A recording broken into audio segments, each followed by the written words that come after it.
Unfortunately, yes, the French often escort these people to the middle of the channel, and they'll call us up. They'll call the UK Border Force up and say, "Hello, chap. We've got a dinghy here. They don't want us to rescue them. They want you. They want you to rescue them. So could you come and get them, please?" There's a lot of detail to drill into here, and I find this fascinating. So the people being rescued have a choice who they're rescued by. This incident was just 4 miles from the French coast. And my next question is, 4 miles from the French coast, A, why didn't the French turn them back? It was clearly dangerous, choppy waters, and clearly the craft was overladen with passengers. And secondly, why did British vessels go so deep into French waters to perform a rescue and then bring people back to Dover? Well, that's something that we're going to have to wait and see the answer to that, because that does seem a little bit strange. What I do know was that the French were also rescuing people off Dunkirk yesterday. They rescued another 59 off Dunkirk yesterday. Now, whether this was exactly at the same time or not, I don't know. But the French will only rescue people if the people on the boat say they want them to. The French interpretation of the law of the sea is different to that of the UK. Under the French interpretation, the people have to say they want to be rescued. So what you have is this ridiculous situation whereby the French will escort them to the middle of the channel, them saying that they don't want to be rescued, and then a metre over the international line, they'll be saying we want to be rescued by the Brits. Ludicrous. Astonishing. I think anyone hearing that is just going to be so shocked, because we are paying the French government £500 million to help stop the boat crossings. But it would seem that when it actually comes to it, the French are helping these small boats across the channel. What the French are doing is that the money that we've given them, they're putting into their beach patrols. So they've upped the number of French police officers significantly over the 60-mile part of the French coast that the migrants are coming off, to try and stop them getting in the water. Unfortunately, once they're in the water, the French aren't quite so helpful. And this will continue. This will continue. You will see more tragedies until the French amend this view. But they won't, because it's not in their interests to.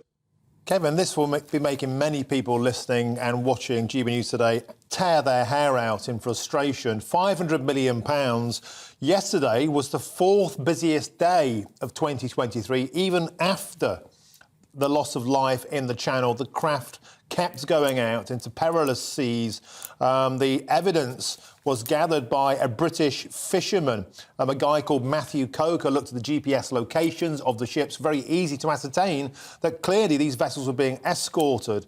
But I want to ask you again, because I'm really stuck on this detail. Why, oh why, did the RNLI go right into French territory 4 miles from Calais and then bring people back to Dover? It just beggars belief that £500 million isn't better spent returning people in danger who've gone overboard, who are in danger of losing their lives and indeed did lose their lives. It's not the most prudent use of time to return them to Calais. To Dover? No, it isn't. And the RNLI went in because they were the only vessels that were there and that were available to actually help out. The French had deployed some vessels, but they needed more. And our lifeboats were actually on the channel. So it was fairly straightforward for them to get in. Now, look, your question is very relevant. Why did they bring them back to Dover? Why didn't they take them into Calais? And that I just don't know. I mean, do you have a hypothesis? Well, I understand they were quite serious cases that the RNLI picked up, and including stretcher cases. And I don't know. I just do not know why they took them in.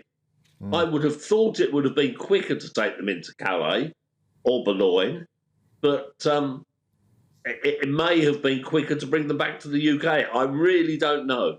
But as you can see on your pictures, they were stretcher cases. It just seems to me, if you're 4 miles from one country and 21 miles, 17 miles from another country, then the 4-mile country is nearer. And that's not only a case of politics or whose responsibility this is, but in the case of getting them the most urgent medical attention, surely France is nearer. I just don't understand. I'm sorry to go on about this, Kevin, but I cannot get my head around why that choice was made.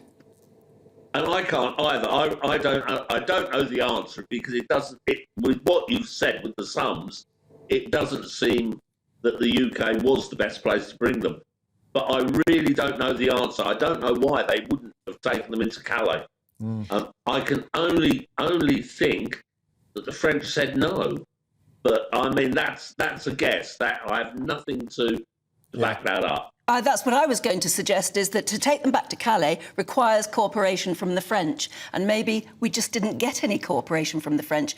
And again, that seems like the £500 million that we're spending, giving to the French government for some help on this, is just being thrown away, isn't it? Well, it's I wouldn't go that far, but it does. When you have a situation like this, it does beg the question a little bit. I mean, the French are stopping more and more people getting into the boat.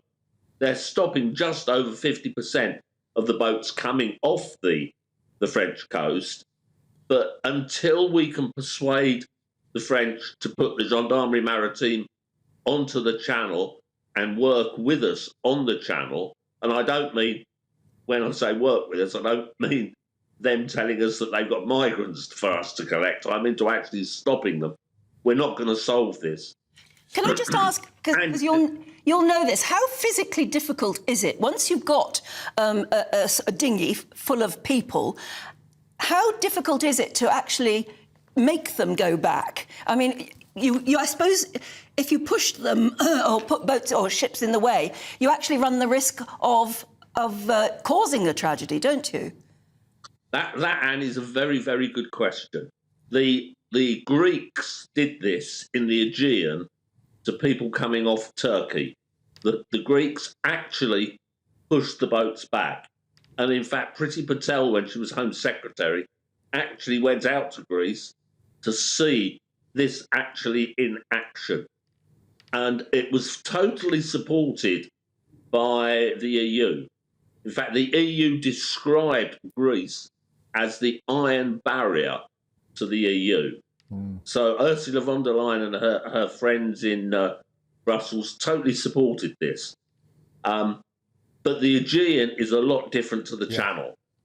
And to do this in the Channel, and Border Force have looked at the use of jet skis to push the boats back, but it is incredibly dangerous in the Channel, and you would have problems. You really would. And Kevin, a key difference between the Aegean and what happened in Australia, where Tony Abbott stopped the boats and took them back to Papua New Guinea, of course, is that the craft they were in big, the Med and the craft boats. in the Pacific around Australia were proper wooden boats with helms and all the rest of it. These craft are almost specifically designed for one journey only. They're flimsy, homemade death traps. As we saw yesterday, is there a sense here, do you think, that the boat makers are specifically engineering craft that cannot be returned, craft that would be dangerous if they were towed back, and therefore they are inviting disaster upon the asylum seekers? No, I wouldn't go that far. What the people smugglers are doing is buying the cheapest boat they can get away with.